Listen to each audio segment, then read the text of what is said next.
Hola, ¿qué tal? Buenas tardes a todos. Eh, bueno, espero que se encuentren todos muy bien. Primero que nada, quería, bueno, felicitarlos y agradecerles por habernos acompañado a lo largo de todo este curso. Hoy introducimos ya este último capítulo referido al final con esta clase orientada a la resolución de consultas bueno, que han ido surgiendo a lo largo del curso y que la idea es que todos puedan tener acceso a esas consultas y a las respuestas correspondientes. Eh, y bueno, y luego vamos a también aprovechar para aclarar sobre algunas cuestiones del examen teórico final, de los trabajos prácticos. Así que bueno, primero que nada, muchas gracias por habernos acompañado todos estos miércoles desde que inició el curso.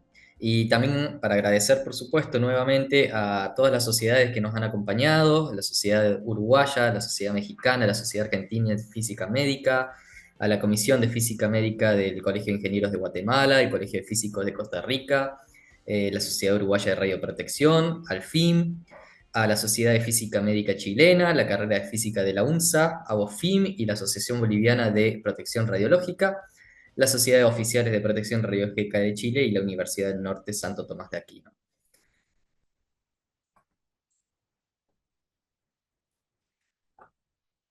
Bueno, en cuanto a esto, nuevamente felicitarlos por haber llegado tan lejos, por habernos acompañado. Y bueno, ya queda básicamente poco y nada. Este es el último encuentro que vamos a tener, digamos, online. Por supuesto, todas las consultas que puedan ir surgiendo desde acá bueno, hasta que finalicen los trabajos, incluso preguntas referidas para el examen también.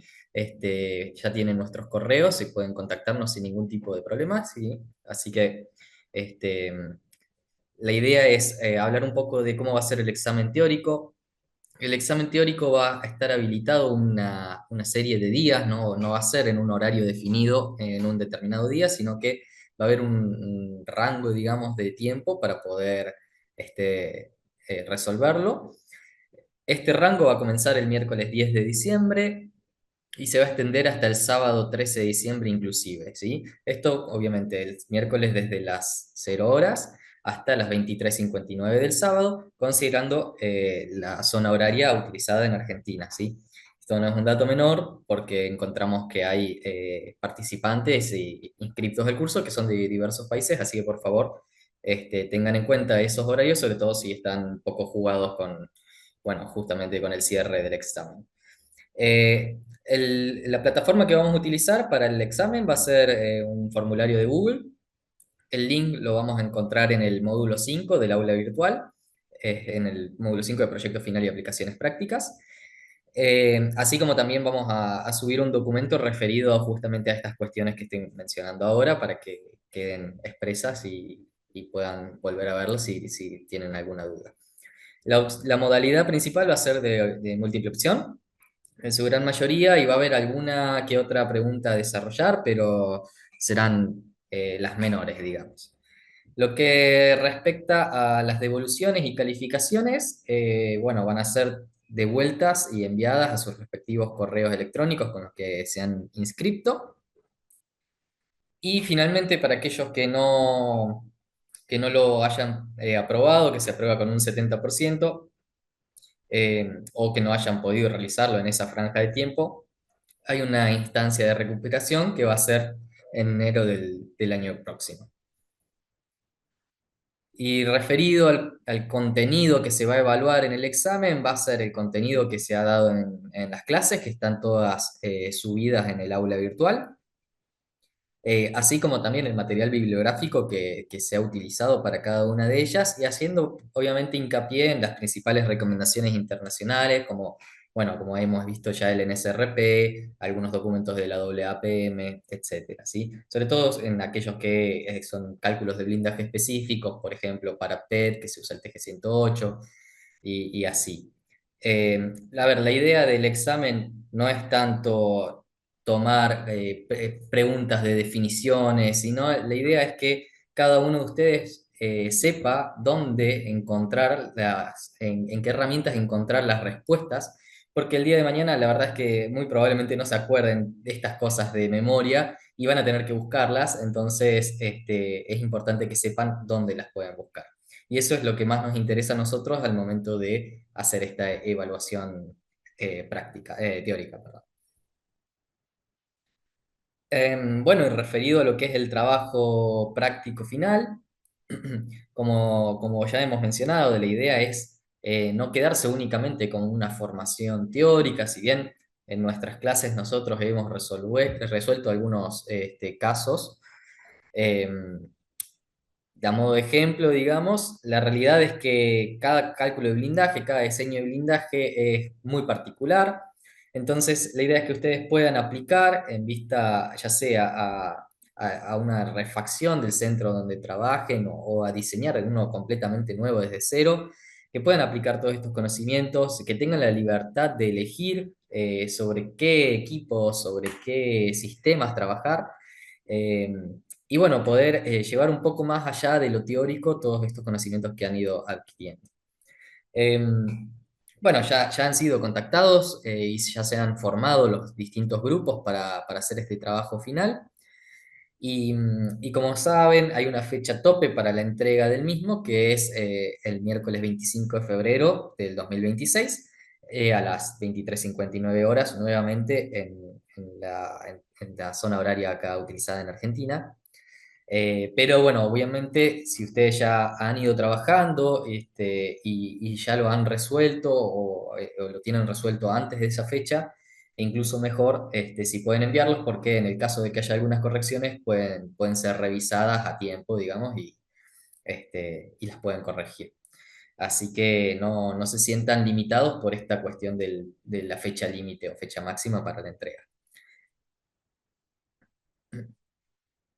Ahora, repasemos algunas de las dudas, digamos, que han surgido o que han ido colgando, ya sea en el aula virtual o por mail. La idea es para que todos puedan tener acceso a las dudas que han tenido compañeros de ustedes, este, porque, bueno, tranquilamente la duda que puede tener uno la puede haber tenido otro o le puede surgir eventualmente, así que siempre es importante y está bueno hacer este intercambio de dudas o preguntas y respuestas. Luego, al final de la clase, si les queda alguna duda extra, también nuevamente la van a poder escribir en el chat o abrir sus micrófonos y estamos dispuestos a contestarlas. Pero bueno, de por sí ya sepan que esta clase que vamos a tener hoy va a ser un poco quizás más corta de lo que venimos trabajando justamente por este motivo. Así que bueno, como para empezar con algunas de las dudas que han ido surgiendo respecto al módulo uno, cuando hablábamos de interacción de la radiación con la materia y de cómo las partículas y los fotones podían interaccionar con los distintos materiales de blindaje, por ejemplo, una de las, quizás de los temas eh, quizás más dificultoso es el tratamiento de los neutrones, ¿no? Y la generación de neutrones. Sabemos que estos cobran en principal relevancia cuando hablamos de alta energía, a partir de los 10 megaelectronvoltios, eh, y sabemos que existen distintos tipos de neutrones, donde justamente la idea del blindaje, del diseño del blindaje, es tratar de pasar de neutrones que son rápidos y que tienen mucha energía a neutrones que son térmicos y que tienen baja energía y fácilmente son capturables. Entonces, una de las preguntas que había surgido era de cuál era esta energía de la cual hablábamos en los neutrones térmicos. Y sabemos que entonces las reacciones neutrónicas principales que ocurren al momento de hablar de cálculo o diseño de blindajes es, por un lado, la absorción, un proceso que se conoce como captura radiativa, y por el otro lado, la dispersión, que esto principalmente se da cuando estamos hablando de fotones justamente, perdón, de neutrones de alta energía o neutrones rápidos. Sin embargo, bueno, la idea de los distintos materiales de blindaje eventualmente es que estos neutrones rápidos vayan cediendo, perdiendo su energía en este medio absorbente, podríamos decirlo, para eventualmente terminar transformándose en neutrones térmicos, ¿sí? que tienen una energía promedio, y esto es lo que responde la pregunta, de 0,025 electronvoltios, ¿sí? Una energía relativamente baja comparado con lo que venimos tratando en un acelerador lineal, ¿no? Entonces, estos neutrones térmicos se pueden absorber con materiales como, por ejemplo, el boro, que es quizás la solución más económica que tenemos. Existen otros materiales también, pero el boro es el principal utilizado, y justamente debido a que tienen una gran sección eficaz para este tipo de partículas. Pero bueno, tenemos que tener en cuenta que al momento de ser absorbidos, esto puede dar lugar a radiación gamma, entonces también se tiene que considerar un blindaje apropiado para poder frenar estos fotones gamma que pueden haberse generados por la captura neutrónica. Como segunda pregunta, que también hemos recompilado acá, ya referido más al cálculo de blindaje en aceleradores lineales, una de las dudas que surgió es acerca del factor de oblicuidad para el cálculo de las barreras secundarias. Y esto es algo que es completamente válido. Uno dice, bueno, a ver, uno lee la bibliografía y se encuentra que existen fórmulas para sacar el factor de oblicuidad y demás, pero la realidad es que en la práctica esto no es tan fácil de llevar, o es quizás más complejo considerarlo que directamente agarrar y utilizar el mismo espesor de barrera a lo largo de toda la barrera, ¿no? Eh, entonces, quizás no es utilizado en la práctica. Uno, como les digo, va a agarrar, va a determinar el máximo espesor de barrera secundaria que se necesita y lo va a mantener por una cuestión de uniformidad en la construcción y una cuestión de sencillez. Pero en el caso de que el espacio llegue a un factor que es determinante, uno puede llegar a tener en cuenta estos factores de oblicuidad, sobre todo cuando estamos hablando quizás del recondicionamiento de un búnker existente, o que justamente tenemos una edificación nueva que tenemos un espacio reducido para hacer la instalación o la construcción.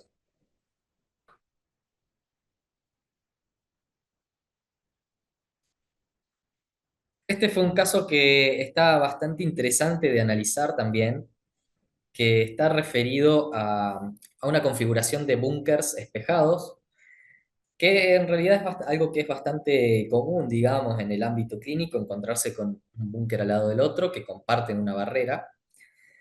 Y en realidad es una pregunta que surgió como una adaptación o sí, una adaptación a un escenario que podría llegar a pasar, en donde la barrera primaria de uno de estos búnkeres colinda, digamos, con una edificación vecina, ¿sí?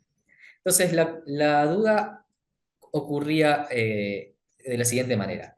¿Sería suficiente calcular el espesor considerando únicamente, en esta barrera que está colindando con el vecino, considerando únicamente el aporte del acelerador inmediatamente pegado a la pared o a la barrera?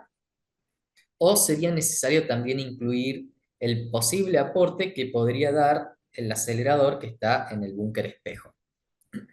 Entonces, lo que plantea es básicamente yo voy a tener dos contribuciones, una que va a estar dada por el acelerador del búnker más alejado, y otra que va a estar dada por el acelerador del búnker más próximo. Eh, ¿Cómo hago el análisis para este cálculo de esta barrera que colinda con un vecino? Y por el otro lado, también preguntaba respecto al ancho de la barrera, no el espesor, sino el ancho, que si recuerdan teníamos que proyectar el máximo tamaño de campo, en realidad la diagonal del máximo tamaño de campo, y agregarle un margen de 30 centímetros a cada lado para poder establecer el ancho de la barrera. Entonces, este ancho debería considerarse o dimensionarse considerando el campo del acelerador más alejado, o está bien considerarlo con el acelerador más próximo. La situación vendría a ser algo similar a esto. Dos búnkeres con dos aceleradores, una barrera primaria, que es la que me interesa, y acá la estructura vecina. Bueno, como primera recomendación que damos acá con ese es, siempre que se pueda, obviamente, evitar justamente construir un búnker que esté pegado a una estructura vecina. Siempre de lo posible, si se puede colocar un pasillo, un estacionamiento, un patio, de lo posible, que no sea directamente el búnker lo que esté pegado a la estructura vecina. Y esto tiene una razón, digamos, práctica, que básicamente nosotros no podemos controlar qué es lo que ocurre de este otro lado, ¿no? Entonces, acá, por supuesto, vamos a tener que establecer un nivel de diseño, un factor de ocupación, y dado que no sabemos qué es lo que ocurre de este lado, porque tranquilamente puede ser, podría ser un depósito, por ejemplo, porque nos dicen que va a ser un depósito, pero no sabemos si el día de mañana esto lo transforman en otra sala y no lo podemos controlar, tampoco lo vamos a poder impedir. Entonces, eso va a implicar refacciones de blindaje y eso no está bueno, por supuesto. Entonces, siempre o lo más conveniente sería considerar que el factor de ocupación que haya acá, independientemente del uso que se le dé a esa sala, sea de uno. Y bajo este mismo criterio, digamos, conservador, lo que estaría bueno, digamos, adoptar es un nivel de diseño que sea la mitad del valor, digamos, sugerido o recomendado por la normativa vigente. Entonces, si por ejemplo la normativa nos dice que para el público general, porque en definitiva esto va a ser público, el límite es de 0,02 milisievert por semana, entonces nuestro nivel de diseño va a ser la mitad de eso, 0,01. ¿Cuál es la idea que está detrás de esto? Es que si yo coloco este nivel de diseño, significa que este acelerador me va a aportar, no me va a aportar ni la mitad de la dosis del nivel del diseño, digamos, recomendado por las normativas. Entonces, es básicamente imposible que la contribución de este segundo acelerador me haga, digamos, me aporte la mitad que me falta para llegar al nivel o a los límites de dosis establecidos por la normativa. Es un poco esa la idea de la razón por la cual se sugerimos adoptar un nivel de diseño a la mitad de lo convencional. Pero bueno, nuevamente destacamos que está bueno evitar justamente que los búnkeres colinden con infraestructura que está lejos de nuestro alcance, que no es de nuestra propiedad. Por supuesto, también es buena práctica realizar siempre una verificación inversa de este espesor de la barrera para determinar o determinando cuánto contribuye el linac alejado luego de atravesar ambas barreras primarias. Y referido al ancho de la barrera, en realidad únicamente vamos a considerar el del acelerador justamente de cuya barrera estamos hablando, ¿no? ¿Por qué? Porque básicamente este otro acelerador ya está atravesando su barrera primaria. Entonces, hacia este búnker o hacia este punto, este haz de este acelerador ya se encuentra atenuado a niveles inferiores a los del nivel de diseño, justamente por eso hemos diseñado esta barrera primaria de acá. Entonces, este haz no se considera una radiación primaria directamente, y es por eso que el ancho de esta barrera lo vamos a determinar a partir del acelerador que es más próximo. Otra de las consultas que ha ocurrido es referido al cuarto técnico.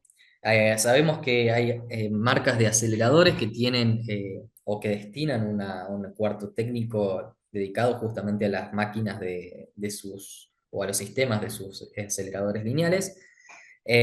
Bueno, en un caso, una pregunta que quizás estaba un poco orientado a los equipos de Electa. Para los que no conocen, los equipos de Electa tienen la maquinaria detrás de un panel, digamos, que no está blindado ese panel. Básicamente es como esconder la maquinaria del búnker atrás de una pared. Eh, entonces preguntaba si con esta perspectiva es necesario considerar un espacio de búnker que es más grande y cómo se toma el factor de uso de este cuarto y si se tienen, digamos, niveles de diseño especialmente dedicados al personal ocupacionalmente expuesto. Entonces, en el caso de los equipos Electa, el cuarto técnico está como embebido dentro de la sala, pero esto no significa que se requiera de un espacio más grande de búnker. Sí significa que capaz haya menos espacio útil para la circulación dentro de la sala, ¿sí? Porque después de todo el personal técnico no va a quizás poder ir eh, o sí va a poder ir a hacerlo, pero va a estar limitado por una barrera, digamos, hacia a la parte posterior del equipo. Esto es extraído de la guía de planificación de Electa, por ejemplo, entonces ustedes ven que la maquinaria del acelerador se encuentra por detrás de esta pared. Esta pared no se encuentra blindada y tampoco se requiere que esté blindada. Entonces, ¿cuál es la idea de esto? Obviamente, el fabricante te establece las dimensiones considerando que esta pared existe, digamos, y son las mismas dimensiones que se requieren para básicamente cualquier acelerador del mismo estilo, digamos, no, no es que son especialmente más grandes. Em, entonces, básicamente lo que ocurre es eso, nosotros vamos a tener nuestro acelerador y esta va a ser su barrera primaria y el resto va a ser barrera secundaria. Este es un esquema típico de un búnker de un Electa. Fíjense en el techo también tiene una porción de barrera primaria debido al lag cuando va a 180 grados. Entonces, particularmente lo que tenemos que analizar acá es que mientras haya irradiación, no va a haber personal acá trabajando. Eso es porque es parte del mismo búnker, digamos, como les digo, esto no está blindado, así que no es que está separado. Y como está por detrás del equipo, tampoco vamos a tener radiación primaria. Esto va a ser básicamente radiación de la secundaria, ¿no? Así que esas cuestiones. Ahora, puede que haya otros equipos que sí necesitan de una sala de máquinas que está por fuera del búnker. Y en ese caso, en función de cómo esté dispuesta o dónde esté dispuesta, bueno, habrá que tener en cuenta si es personal ocupacionalmente expuesto y el factor de uso si en el caso de que esté sobre las primarias, ¿no? Ese, te cedo la palabra para que continúes. Bueno, perfecto. Muchas gracias, Manu. Bueno, otras dudas que han aparecido es en torno al uso de hormigón de alta densidad. Con el hormigón de alta densidad nos referimos a cualquier hormigón que tenga una densidad significativamente mayor a la del hormigón común, que es de 2,3, y cuya densidad más alta está dada principalmente porque tienen agregados que son distintos a los tradicionales. Es decir, que generalmente se habla de hormigón borado. Esto hace que la densidad cambie radicalmente y puede llegar a los 3,5, 4,5, inclusive a 5 o 6 gramos por centímetro cúbico, ¿no?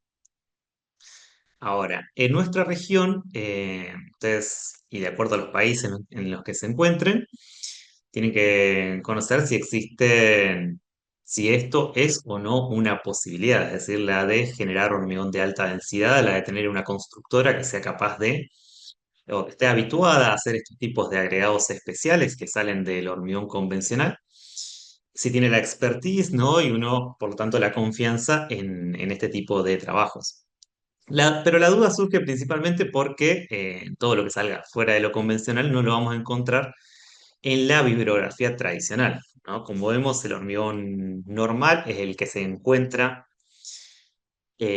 tabulado correctamente en las tablas del NCRP y que nosotros podemos utilizarlo para trabajar en términos de TBL, ¿no? Y hacer todos los cálculos que conocemos. Ahora, si por alguna razón tuviéramos que utilizar este hormigón de alta densidad, el beneficio que nos trae es que al ser más denso y tener un Z efectivo mayor, va a producir una mayor atenuación por unidad de espesor. Por lo tanto, nos va a requerir menos espesor la barrera total para generar la misma atenuación. Esto puede ser útil en términos de espacio, en caso de que estemos muy justo, porque bueno, nos va a requerir obviamente una obra que va a necesitar ser un poco más cara probablemente, de acuerdo a lo que cobre la hormigonera, pero principalmente vamos a tener una obra que nos va a ocupar menos espacio, lo cual puede ser muy útil para determinados centros hospitalarios que no pueden expandirse y que quieren dejar la obra hecha en hormigón. Ahora, la densidad va a terminar dependiendo del fabricante, de los materiales que se mezclen y la experiencia en ese manejo de la mezcla para llegar a este hormigón de alta densidad. Y nos tenemos que tener cuidado y nosotros también sospechar y tomar los recaudos de qué tan cierto es la densidad a la que estamos llegando, para lo cual la hormigonera nos puede dar muestras para hacer pruebas en laboratorio, evaluar la densidad del material y que nosotros, bueno, podamos decir que esto tiene una cierta densidad, pero también la hormigonera tiene que depositar un material homogéneo, por lo tanto, quizá la muestra que estemos tomando, por lo que tomamos varias muestras, quizá no sea lo suficientemente representativa. Entonces, siempre que aparezcan supuestos en todo este tipo de cosas, bueno, son márgenes adicionales de seguridad que tengo que tomar para trabajar con estos materiales. Suponiendo igual que, bueno, yo tengo mi nuevo material y quiero saber el espesor que necesito considerando el hormigón convencional que yo calculo. Una forma tradicional de trabajar con diferentes materiales que no están tabulados correctamente en el NSRP es hacer un escalamiento por densidades, donde uno tiene un espesor X1, que es lo que quiere averiguar, pero sabe su densidad. Uno calculó el espesor de la barrera X2 y tiene, acá falta una D, pero sabe la densidad, esto sería el hormigón convencional, ¿no? Entonces puede obtener el nuevo espesor de la barrera con un material que tiene una densidad relativamente distinta a la del material convencional. Ahora, esto solo funciona correctamente cuando los materiales son similares, es decir, que tengo un pequeño material tengo un material similar, pero con una pequeña diferencia en la composición. Por ejemplo, que tengamos un hormigón que en vez de tener 2,35 tenga 2,1, tenga 2,4, porque bueno, fueron diferentes los agregados de arena, pero el material es muy similar. Esta fórmula, cuando los materiales empiezan a variar mucho, ya tiene sus limitaciones. Porque si escalar por densidad solo tiene sentido si asumimos que la atenuación es proporcional a la masa real. Y eso no es cierto en todos los casos, porque el coeficiente de atenuación y por lo tanto la TBL no solo depende de la densidad, sino también del número atómico, la composición química y el espectro energético de la radiación. Por lo tanto, a través de diferentes metodologías prácticas, se ha evaluado, bueno, qué maneras tengo yo de evaluar si el análisis de densidades es correcto para el trabajo que yo estoy haciendo. Este es un estudio que está cargado en el IAEA, donde evalúan diferentes metodologías para evaluar las TBLs que se obtienen del hormigón de alta densidad mediante diferentes análisis, ¿no? Y que evalúa tres maneras. Uno es el escalamiento convencional por densidades, ¿no? Donde parten del hormigón tradicional, que tiene una densidad de hormigón de 2,35 y llevan a un hormigón de 3,8. Esto les termina dando que el hormigón de 3,8 tiene una TBL de 240. Una TBL significativamente más pequeña que la de TBL del hormigón de 2,35, que ahora no recuerdo bien, pero está en torno a los 37 centímetros, por ahí, 37,40. Entonces vemos que tenemos un ahorro en espacio en términos de TBL.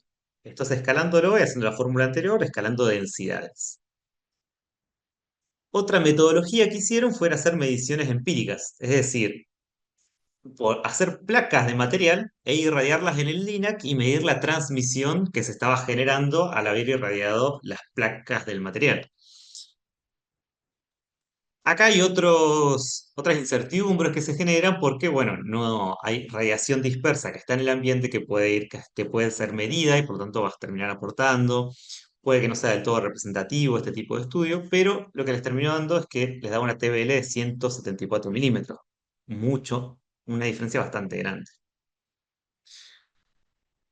Y la última medición es, una vez construido el sitio, relevar y calcular la TBL con el sitio construido, es decir, medirla a distancia en los sitios detrás de la barrera, realmente cuánto es la TBL final.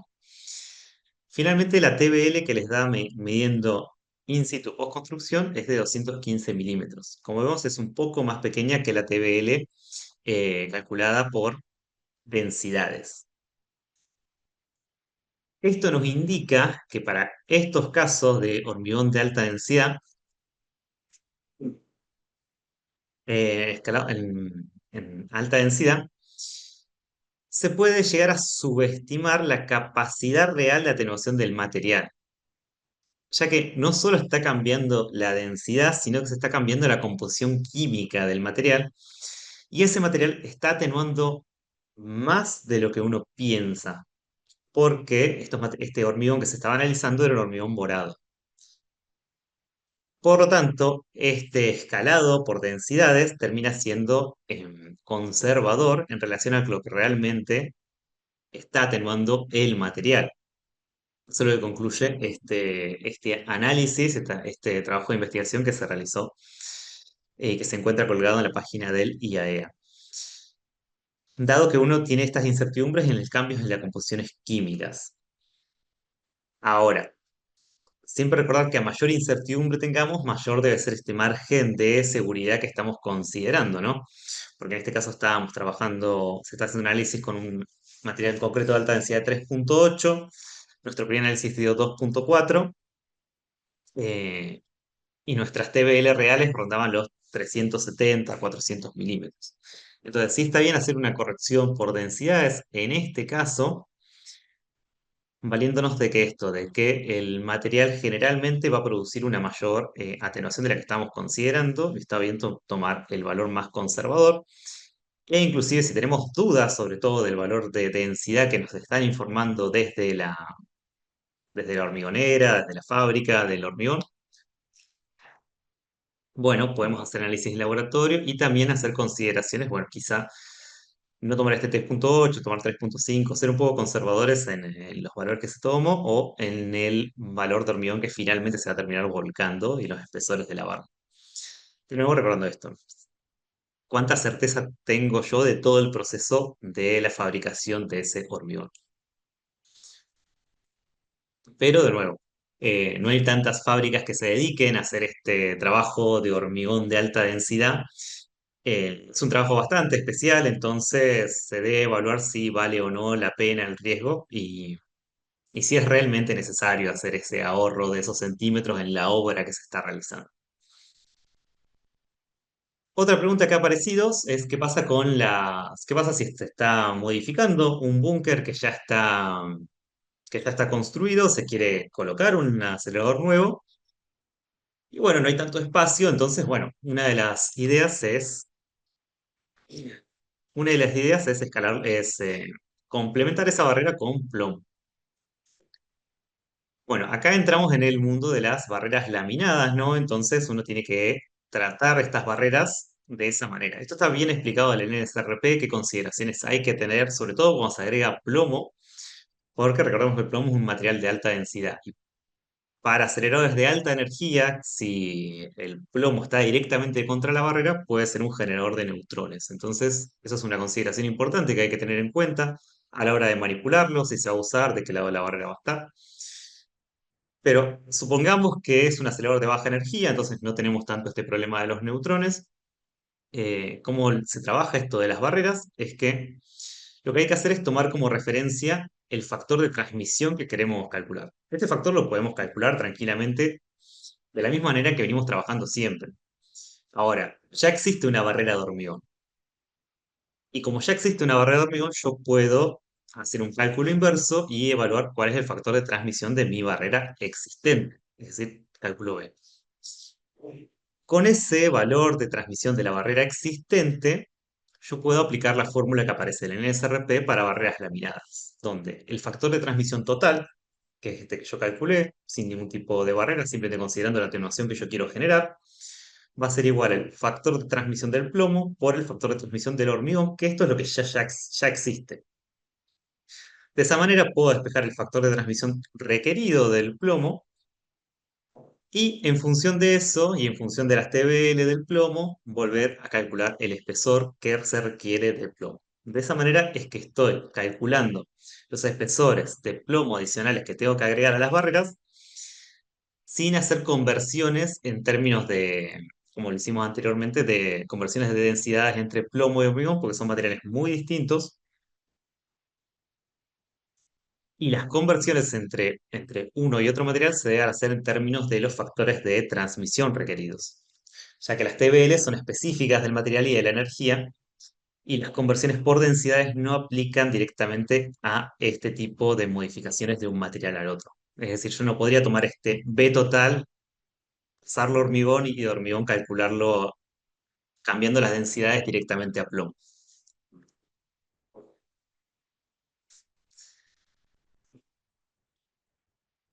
Acá una consideración más, que es que en caso que se use plomo para una barrera o un acelerador lineal, la recomendación siempre es que se coloque hormigón, plomo, hormigón.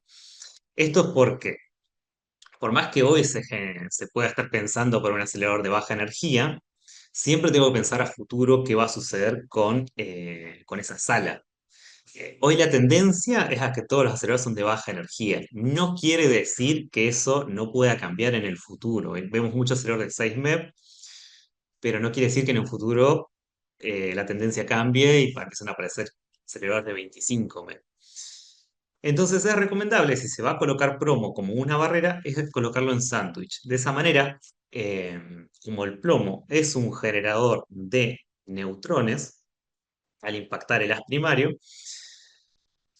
esos neutrones van a quedar contenidos dentro de esta barrera, dentro de este sándwich de hormigón, ¿no? Entonces esto ayuda a que el efecto fotoneutrónico no tenga una carga en la puerta finalmente, que es lo que va a terminar absorbiendo todos los neutrones que están generando y todos los neutrones que van a estar dando vueltas dentro de nuestra sala. Era simplemente una recomendación, considerando esto de que evitar que el plomo reciba el haz primario, sobre todo cuando tenemos aceleradores de alta energía. De nuevo, esto lo encuentran en el NSRP, cuando habla de barreras laminadas, hay un párrafo que habla de la precaución que se tiene que tener a la hora de hablar de barreras plomadas en los haces primarios. Por otro lado, también, como muchos de los trabajos también involucran considerar el blindaje en en las salas de tomografía, han habido algunas consultas en cuanto, por ejemplo, en cuanto a los factores de transmisión, porque a veces cuando hacen el cálculo les da factores de transmisión que no les da ninguna barrera. Les da como, las barreras les dan negativas, como si tuvieras que quitar una barrera, finalmente cuando hacen el cálculo de espesores. Y esto está bien, lo que les está queriendo decir cuando un espesor les da negativo o un factor de transmisión le da más a uno, es que en realidad no se necesita blindaje. El blindaje que está, ya sea por la distancia, sobre todo por el blindaje intrínseco que tienen los tomógrafos, ya es suficiente para el punto de análisis que están considerando. Quizá en otros puntos, como en los tomógrafos, el mapa de isodosis que tienen no es no es igual para todos lados. Quizá hay puntos dentro de una misma barrera que sí requieren blindaje y puntos que no, sobre todo en los laterales directos de los tomógrafos. Entonces esto puede ser que si calculan a un lateral directo no se requiera blindaje, pero una diagonal sí. Entonces ahí hay que tener cuidado con qué punto de la curva de isodosis se está tomando para hacer el cálculo, ¿no? Y no considerar que todos los puntos son iguales y que la reacción es isocéntrica.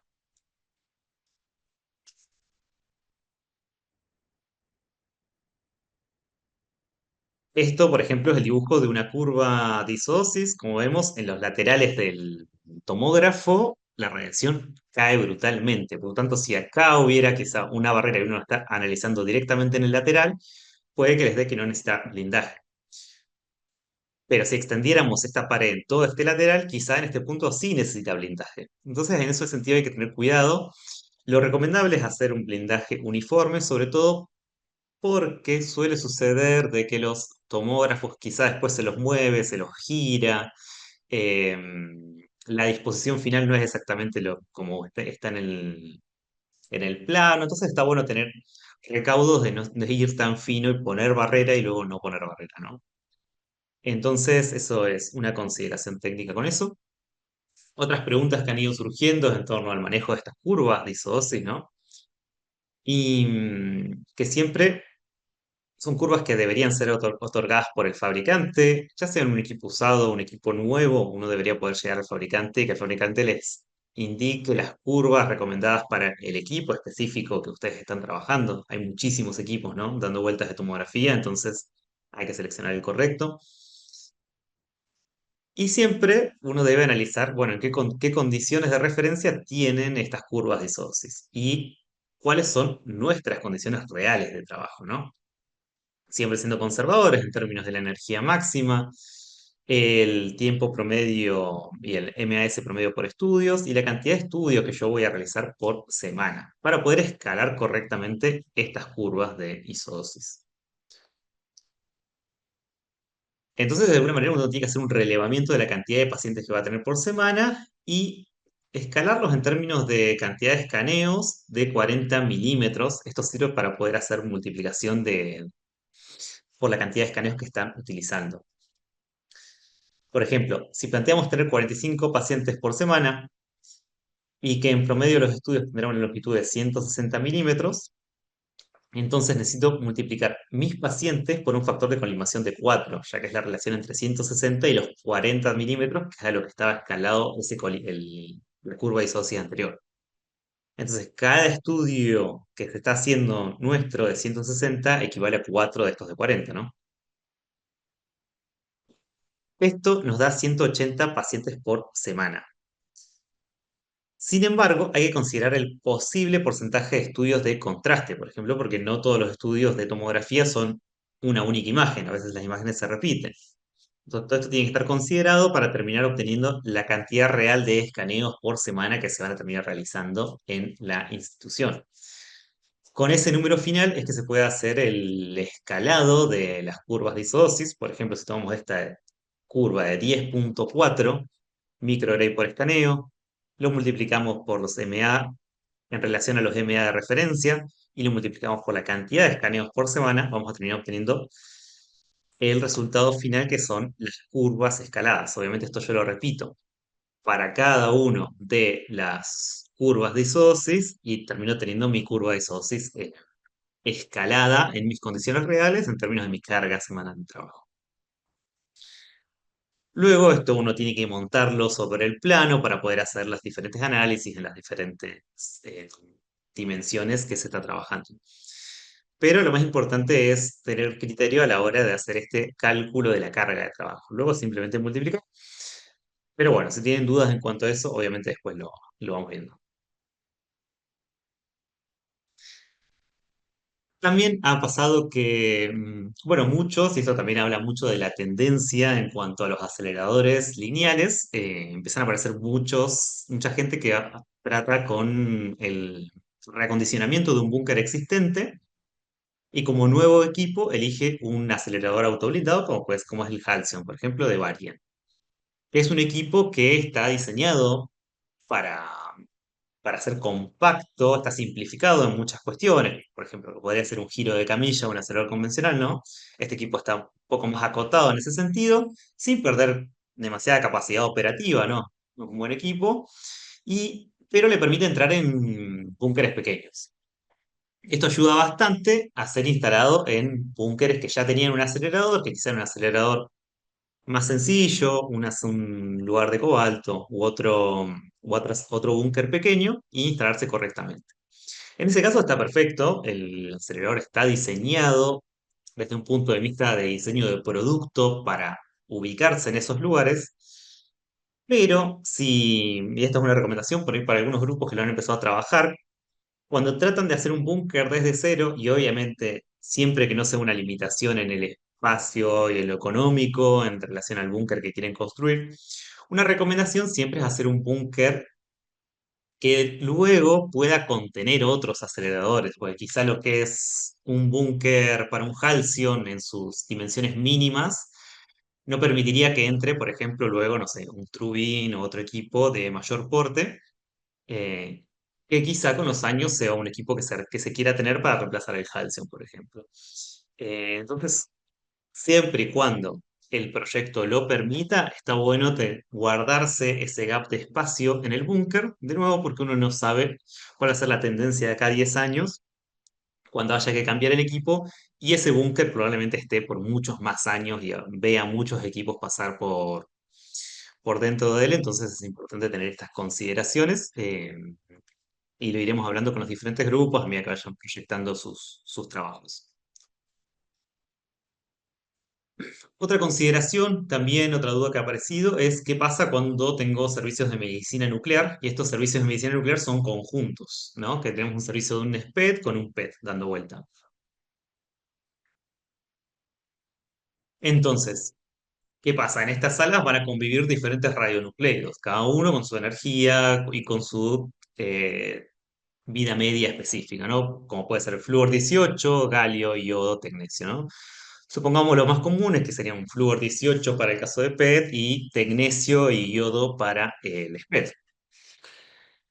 Hay salas donde pueden darse que convivan estos radionucleidos, como pueden ser los inyectorios, alguna sala de descanso, obviamente dependiendo cómo esté diagramado el recinto de medicina nuclear y el flujo de trabajo de los pacientes, pero puede haber salas donde convivan estos, donde puede haber un paciente de uno y a la tarde otro paciente con otro radionucleido.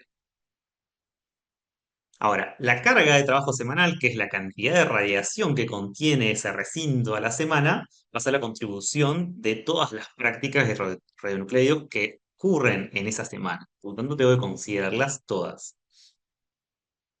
Es decir, que va a ser la suma de los estudios de PET y de SPET que pasan por esa sala. Ahora, sí es más práctico empezar dimensionando desde el blindaje de la energía más penetrante. En este caso es la del flúor 18, que tiene 511 keV. Si yo parto de esa energía, hago el cálculo de la carga de trabajo, ¿no? Y calculo el espesor con esa barrera, luego puedo verificar con la suma de las dosis totales detrás de la barrera, es decir, la carga de trabajo del flúor 18 me terminó dando un factor de transmisión de tanto y una barrera de tal espesor. Ya con esa barrera yo calculo, bueno, cuál es la tasa de dosis por fuera de esa barrera para todos mis radionucleidos con todas sus cargas de trabajo, ¿no?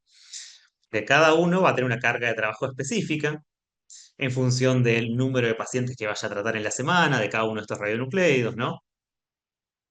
Y al final yo voy a tener una carga de trabajo final pre-barrera y también post-barrera considerando el flúor 18. Es decir, que lo primero que planteo es, bueno, yo tengo el flúor 18, tengo la carga de trabajo del flúor 18 que la puedo calcular y calculo el factor de transmisión del flúor 18 para este inyectorio, para esta sala de captación, ¿no? Con todas las consideraciones, factores que vimos en la clase anterior de cómo calcular la carga de trabajo. Supongamos que, bueno, este es para un proyecto que hayamos hecho, terminando una carga de trabajo de 678, un espesor de blindaje en centímetros de concreto de 25 centímetros, ¿no? Lo que se hace después es tomar ese espesor de 25 centímetros y calcular cuánta es la tasa de dosis pues, que atraviesa esa barrera de 25 centímetros para la carga de trabajo del tecnecio 99 y la del yodo 131.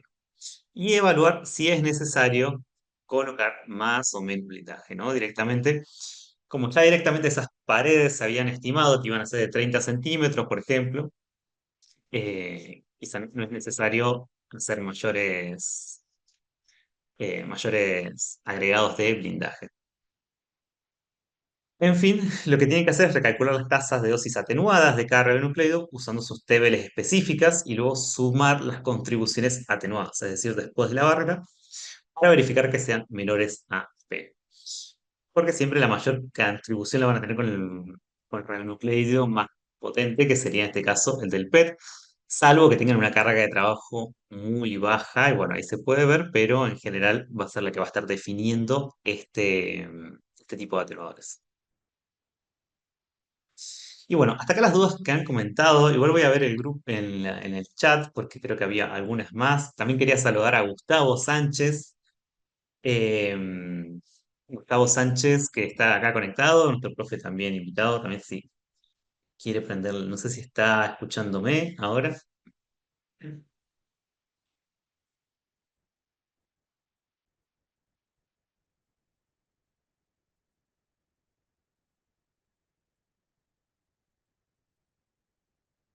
Sí, estoy Eh, escuchando. Ahí está. ¿Qué Acá tal, estoy Gustavo? escuchando. ¿Cómo estás? ¿Qué Hola tal? Acá Gustavo. trabajando. Hola. Sí, estaba atento haciendo el multitasking, digamos, pero no quería Multitask. perderme esta parte. No, bueno, muchas gracias por sumarte y bueno, por habernos acompañado en este curso también. No, al contrario, gracias a ustedes.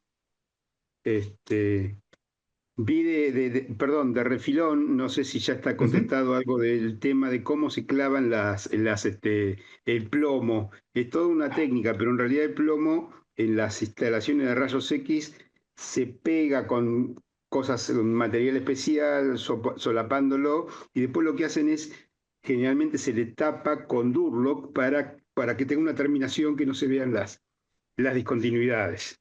Pero bueno, hay una serie de tips que es para conversarlo, discutirlo si a alguien le interesa. Sí, está bueno. Y no, no cualquiera se dedica al manejo del No, plomo para hacer las instalaciones. Sí, eso también es exacto, importante. eso es importante. También, sí, también es importante por ahí que pueden llegar a encontrarse en la práctica que, bueno, hoy en día también hay otros materiales, como unas placas que se llaman SafeBoard, hay algunas otras cosas que pueden Sí, llegar a sí, encontrar. las NAV Safeboard, sí, que Sí, son placas autoblindadas, entonces es como un Durlock como un Durlock se hace la pared y no hace falta agregarle plomado aparte. claro, esas placas, si alguno llega a trabajar con eso, seguramente van a encontrar las tablas de equivalencias que te vienen con las mismas placas, Sí, pero también lo he visto, sí, lo he visto terminado y queda bastante bien. sí, sí. Eh, a ver, voy a ir revisando algunas preguntas. Bueno, acá Jorge había preguntado hace un rato de cómo se hace el relevamiento radiométrico de fondo a fin de verificar el blindaje instalado. Nosotros allá en el sur, no sé si te acordás, Manu, que habíamos medido con las cámaras de ionización de alto volumen, básicamente, Sí, sí.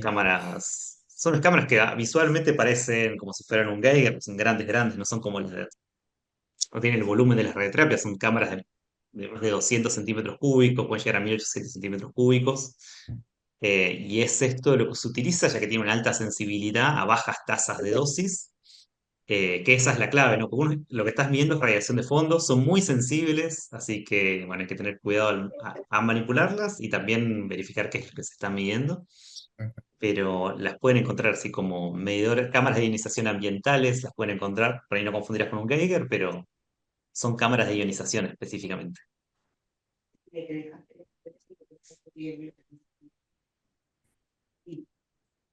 Y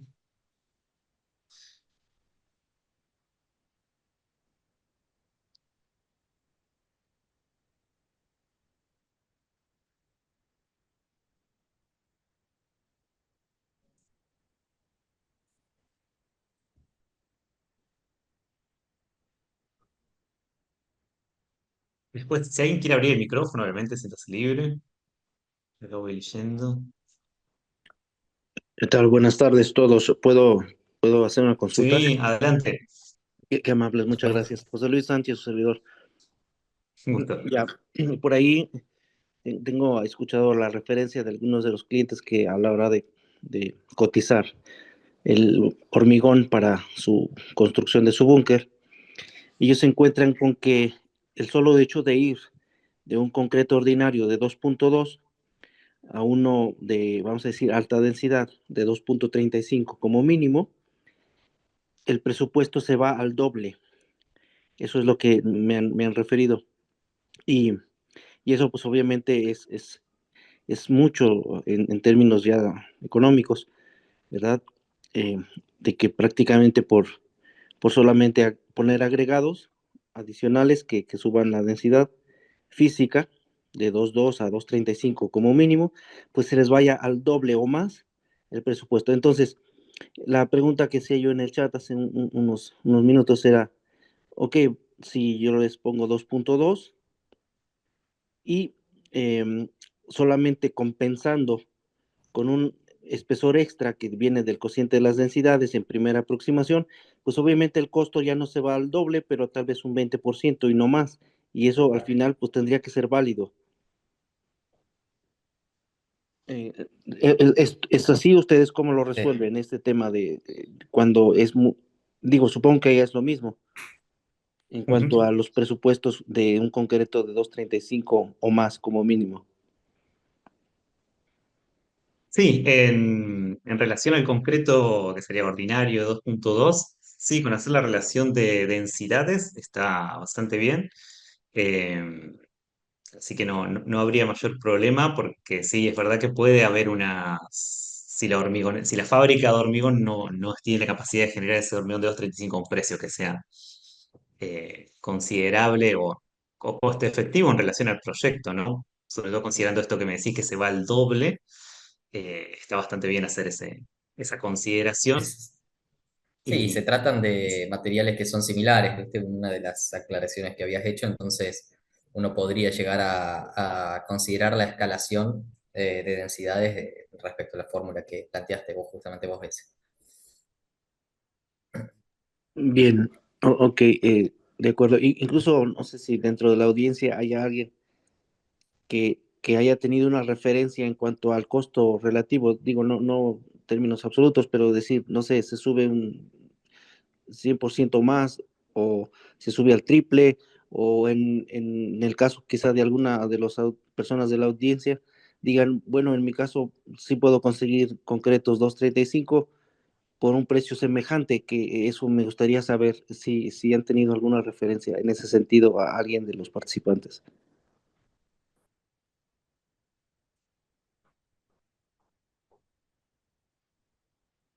vos, no sé, Gustavo, si tuviste experiencia en cuanto a cambios en la cotización de un hormigón a otro. No, porque no tengo mucha experiencia en lo que es el seguimiento de la obra. La parte Claro. de presupuestos no podría dar una buena, no podría asesorar bien, pero sé que es complicado no solo por el tema del costo, sino por el tema del control de calidad, seguimiento en obra. No he visto muchos búnkers hechos con alta densidad, pero no sé si es por cuestión de costos directos o por algún otro tipo de complicación logística. Pero me tengo que excusar porque no tengo mucha experiencia en eso. Ah, perfecto. En la mayoría de los bunkers que sí que hemos realizado nosotros están hechos con constructoras convencionales, generalmente de la región, generalmente las que ya trabajan con el hospital. Nada mucho más específico, ellos nos brindan los datos de la densidad o hacemos un análisis en laboratorio. Nos llegan a 235 exactamente y hacemos o sea, no lo complejizamos mucho más porque generalmente el hospital ya tiene una constructora asociada con la que trabajan, un equipo de arquitectura asociado y tratamos de trabajar con ellos. Porque quizá, por lo menos en Argentina sucede que las dimensiones son grandes, las distancias son grandes y las hormigoneras especializadas están en capital, están en el centro, ¿no? De la capital del país y no pueden enviar, no se puede enviar ese hormigón tan lejos, porque los costos son elevadísimos para al trasladar toda la obra, entonces generalmente se tiende a trabajar con empresas locales para disminuir los costos de obra, porque es un costo que generalmente no se considera al principio cuando se cotiza la máquina y todo eso, y luego te puede ser un trago amargo al considerar toda la obra que se tiene que llevar adelante.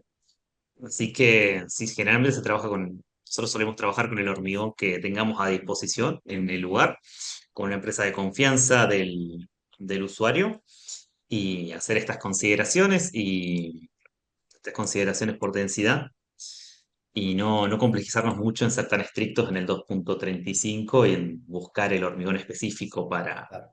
para eso, porque suele tener más problemas que otra cosa y termina retrasando demasiado los proyectos. Bien, ok, muchas gracias, muy amable. Sí, técnicamente eso pues es equivalente. Ujú. Compensar con un poco más de De espesor, espesor. obviamente con lo que resulte de la relación, y ya, no habría más. Me queda claro y les agradezco tanto por la respuesta. No, gracias a vos, muchas gracias. Una pregunta, Ezequiel. Buenas, ¿qué tal, Mauricio? Eh, Bien, muchas gracias. Quería consultar, es que pues usualmente acá en Colombia los ingenieros encargados de la infraestructura usualmente hablan como en términos de PSI, como una unidad de presión. Quería consultar si ustedes tienen experiencia como en equivalencia de esos niveles de presión de 3.500 PSI o 4.000 PSI a niveles de densidad. Mm, no, siempre lo he Yo visto en niveles de densidad, particularmente, sí. pero porque he hablado con el laboratorio o así siempre lo he pedido. Pero habría que buscar si está relacionado directamente, sí, debería haber una correlación, pero no la he visto, por lo menos en los documentos. No sé si alguien más de lo que está acá presente, que por ahí está más relacionado a arquitectura o a ingeniería, tiene el dato de esa relación entre PSI y densidad. Ustedes hacen como o aportan dentro de los documentos de cálculo de blindajes esas fichas técnicas que les proveen los ingenieros de infraestructura. Es decir, digamos, pues o ya al momento de realizar una verificación dosimétrica, o en qué momento, digamos, entra esta parte dentro de la gestión documental que ustedes llevan.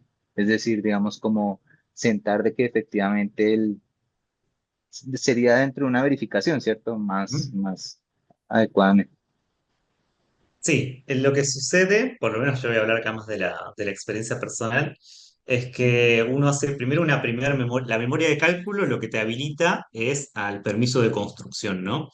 En esa memoria de cálculo uno coloca los supuestos de cómo va a funcionar el servicio y cómo va a estar dispuesto y cuáles solo van a ser los materiales. En ese sentido, no se pide, si uno dice que va a trabajar con hormigón y ese hormigón tiene una densidad de 2.2 o 2.35, no se pide que haya un certificado de laboratorio que indique que este hormigón tiene eso, salvo que expresamente se pida, pero generalmente no es el caso. Y en ese sentido, lo que te determina luego, una vez que el permiso te lo dan y se realiza la construcción, obviamente lo que se va a terminar viendo es en la verificación, en el relevamiento radiométrico. Bueno, si el hormigón fue de mala o de buena calidad, puede llegar a tener un problema, pero lo vas a ver recién ahí. Pero no es que se pide a nivel documental que haya una medida de laboratorio. eh, y lo que sí, lo que indicamos, lo indicamos en términos de densidad, no lo indicamos en términos de PSI. Sí, pero también es una buena práctica al momento de enviar la memoria de cálculos incluir toda esta información anexa y complementaria para evitar, bueno, justamente cualquier tipo de confusión o que tengan material el momento de las personas que evalúen el diseño, tengan todo el material que necesiten y no se retrase la aprobación de dicho cálculo justamente por estas cuestiones, ¿no? Así que nunca está de más incluir ese tipo de información. Vale, muchas gracias. Sí, en ese sentido, y por ahí con preguntas similares, en cuanto a la relación, obviamente uno tenés el hospital y tenés la autoridad regulatoria que va a encargarse de aprobar, dar los permisos, etcétera. Eh, es el hospital o el cliente de alguna manera quien hace que la obra la haga tal persona, contrata a tal persona, compra tales equipos, entonces es responsabilidad del el hospital que esas cosas se hagan de la forma correcta y de la forma que el hospital lo dice. Luego el hospital informa y la autoridad regulatoria avala bueno, de acuerdo a lo que informó el hospital, eso está correcto. Luego, si la autoridad regulatoria va al lugar y el equipo no está donde tenía que estar, las salas no están dispuestas como tenían que estar, los planos no se corresponden, los planos enviados no se corresponden con lo que el cliente hizo, bueno, la autoridad regulatoria está en su poder de no habilitar el centro, ¿no? Y el cliente deberá rehacer o modificar o hacer lo que tenga que hacer para corregir esos errores. Entonces, en el caso por lo menos de Argentina, no es que la autoridad regulatoria va a cuestionar eh, qué empresa elegiste para usar el hormigón o la calidad y eso, pero sí lo va a verificar de manera radiométrica y verificar que las cosas que vos dijiste y los supuestos que vos dijiste, bueno, se condigan con la realidad y quizá te pueda llegar a pedir papeles de la empresa, en el caso de un análisis más en detalle. pero es responsabilidad del cliente y si uno está trabajando como físico médico, es responsabilidad de uno como parte del hospital, del centro de trabajo, asesorar de manera correcta para que el centro salga adelante, obviamente sin demoras ni nada extraño. A ver.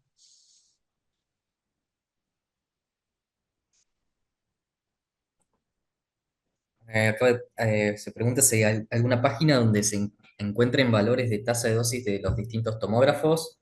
La realidad es que eso es información que está en las guías de planificación de cada equipo, pero la mayoría están, digamos, son de fácil acceso en Internet. Simplemente se busca el site planning de tal equipo específico y es muy probable que se encuentre, digamos, no es información tan clasificada.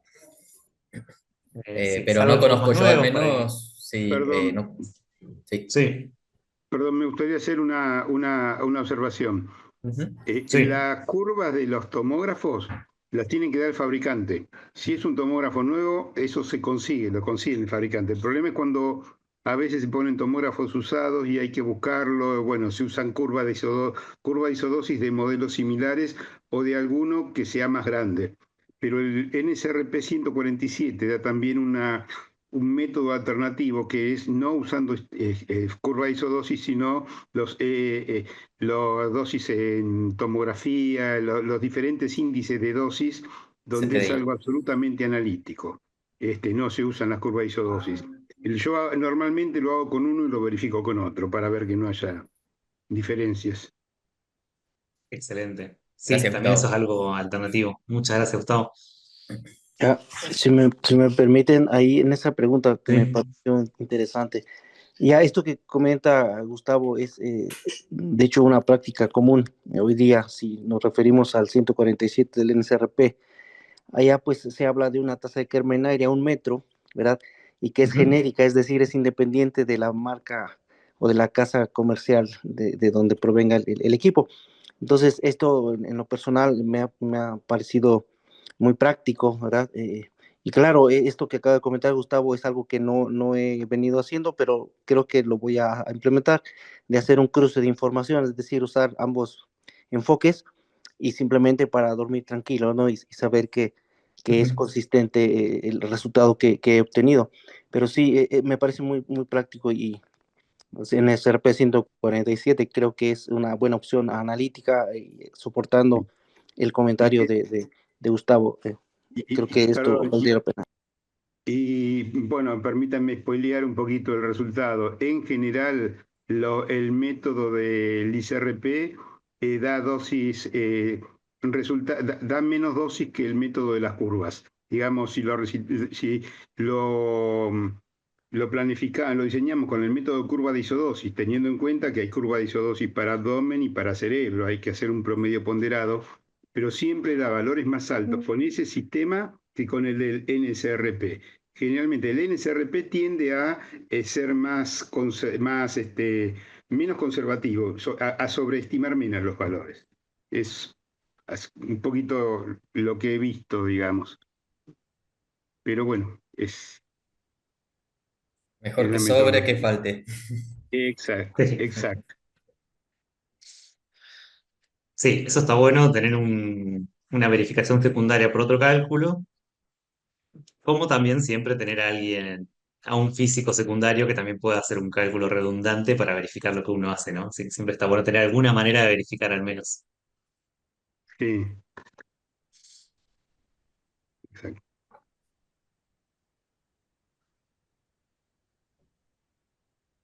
Después, Fabián pregunta, hola, buenas tardes. Quería preguntar si tienen referencia o reportes que hablen de indicios de mediciones con cámara de ionización que sobreestimen los valores de tasa de dosis medidos detrás de las barreras primarias para energías mayores a 10.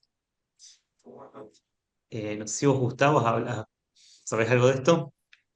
No, no, bueno, la época que yo estaba, muchas veces cuando yo estaba en algún diseño venía gente de la autoridad regulatoria y era la que medía, no sé, uno de ellos era Fabián.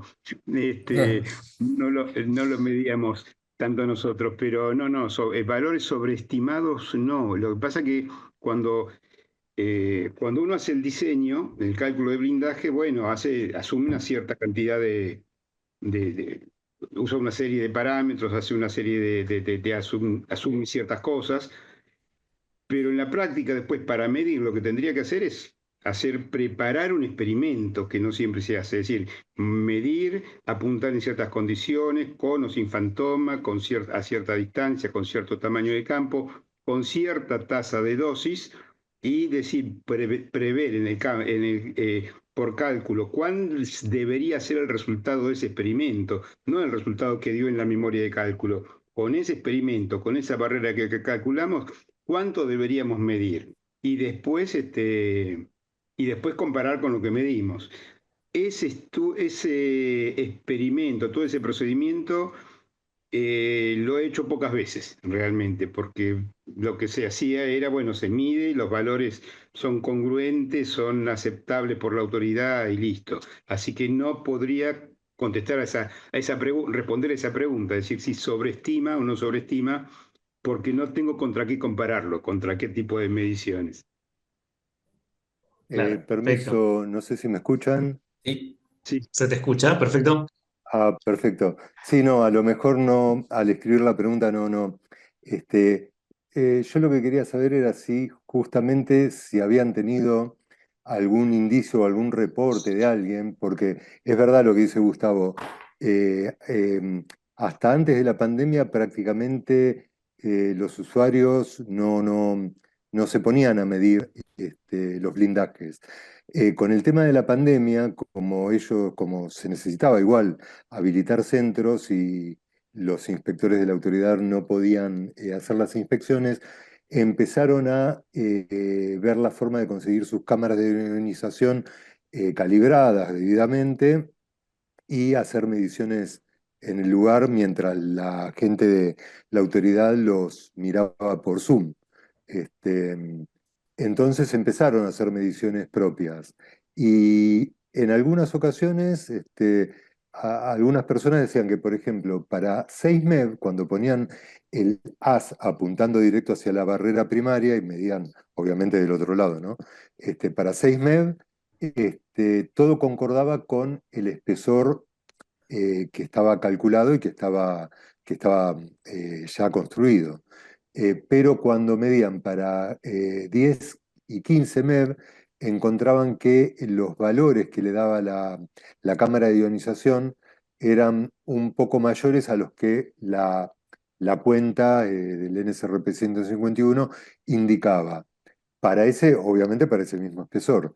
Entonces la sospecha era, para colmo, por ejemplo, si uno se fija en las curvas de respuestas que dan los fabricantes de las cámaras yo te más iba a preguntar. conocidas, no van mucho más allá de 10 MeV. Ah, Entonces, No, y no solo eso, sino que encima en esa última partecita como que se insinúa una tendencia al crecimiento de la respuesta en función de la energía. Por eso, algunos han prestado mucha atención en cuánto era el valor que les reportaba la cámara y que no se condecía con lo que indicaba la cuenta, ¿no? Era un valor mayor. Bueno, eso quería preguntar, si tenían reportes o habían visto en la bibliografía algo que hablara de este tema. no, pero es un tema interesante para investigarlo. Sí, la verdad que sí. Sí, sí, por supuesto, sí, claro. Un comentario al respecto. Si me permiten, hace tiempo estuvimos por allá en una instalación en donde iba a arrancar por primera vez, entonces se iba a hacer la evaluación de blindaje que es mandatoria. Acá le llamamos levantamiento de niveles de radiación. Entonces, hubo un poquito de controversia porque en apariencia, ¿verdad? El nivel de dosis equivalente calculado en las áreas colindantes de interés, pues estaba eh, comprometido, como si ese nivel de exposición calculado estuviera por encima del límite de diseño. Y la explicación pues era que se estaba haciendo una consideración de tasa de dosis instantánea para hacer esa estimación, cuando el diseño de blindaje no consideraba la tasa de dosis instantánea, sino promedio y promediada en una hora además. Entonces, por ahí esa controversia se resolvió simplemente diferenciando esas dos consideraciones. Claro, porque imagínate, tienes un montón de variables, pero la que más influye es las unidades de monitor por minuto al 2 rey que le pongas a la cámara. Sin cambiar ninguna parte, ninguna cosa del diseño, sin cambiar absolutamente nada más, baja la tasa de dosis de 800 unidades de monitor por minuto a 200 unidades de monitor por minuto, y ya lo que mides es, baja la cuarta parte. O sea que hay que tener mucho cuidado en cuáles son las condiciones experimentales, porque los valores pueden variar muchísimo, simplemente cambiando un solo parámetro, como puede ser los RAID del equipo. Claro, claro. Sin embargo, la carga de trabajo, pues en principio sería independiente de la tasa de dosis del equipo, puesto que Exactamente, es correcto, ¿verdad? Sí, exacto, porque eso correcto. es entonces, depende de la cantidad de pacientes, de la dosis por paciente, y puedes tratar esa misma cantidad de pacientes en 4 horas o en 20 horas, variando la tasa de dosis. Es correcto. Sí, Digamos, teóricamente, ¿no? sí, muchas gracias, Ujú. Gustavo.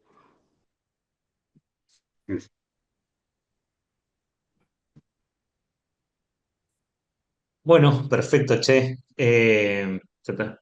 Creo que alguien tiene alguna otra pregunta, si no también vamos a ir cerrando para más o menos ir cumpliendo con la hora. Igual vamos a quedarnos con las preguntas del chat, así después cualquier cosa también les podemos mandar un mail con alguna respuesta más ampliada. Eh, Perdón, si me permiten sí, una pregunta más con respecto al, sí, obvio. al uso o al planteo de una memoria de cálculo con hormigón de más alta densidad, como el de 3,8 que habías planteado. Ujú. Este, Ahí lo que vi es que calculan el TBL haciéndole un escalamiento por relación de densidades, pero lo aplican como a un TBL único.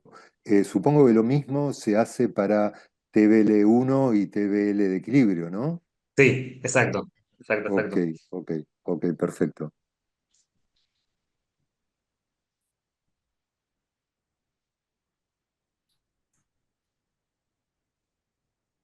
Paso una pregunta, nada más ya para ir cerrando, de Manuel Molina, así seguimos hablando.